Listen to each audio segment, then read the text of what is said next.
देखिए बच्चों, हमारे पास ये सवाल है, हमसे कहा जा रहा है कि बताएं किस सब्सटेंस में सबसे ज्यादा मैक्सिमम नंबर ऑफ मॉलिक्यूल्स होंगे। हमने कहा मॉलिक्यूल्स की तादाद डायरेक्टली प्रोपोर्शनल होती है मोल के।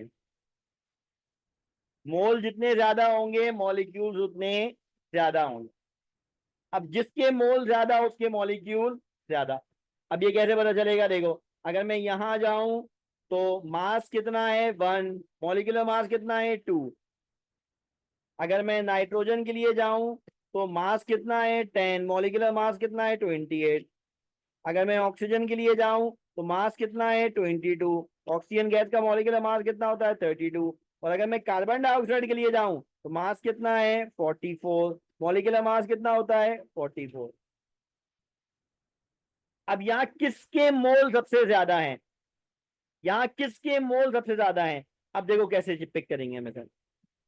बच्चों, जब न्यूमरेटर और डिनोमिनेटर बराबर होते हैं, है ना, जब न्यूमरेटर और डिनोमिनेटर बराबर हैं तो आंसर आएगा 1। अब यहां पे न्यूमरेटर छोटा है, डिनोमिनेटर बड़ा है, तो आंसर लेस देन 1 आएगा, है ना।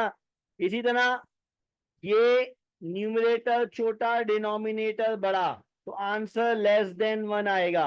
न्यूमरेटर छोटा, डिनोमिनेटर बड़ा, तो आंसर लेस देन 1 आएगा। इसका मतलब ये हुआ कि कार्बन डाइऑक्साइड का जो मोल है वो सबसे ज्यादा है।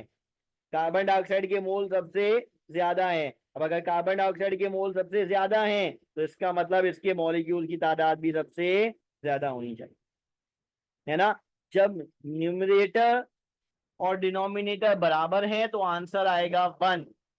जब न्यूमरेटर ऊपर वाली वैल्यू छोटी है, डिनोमिनेटर नीचे वाली वैल्यू बड़ी है, तो आंसर आएगा लेस देन 1, है ना। मोल निकालने का फॉर्मूला क्या है बच्चों?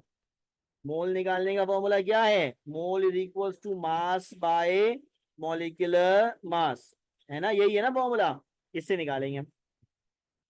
ठीक है, समझ में आई बात?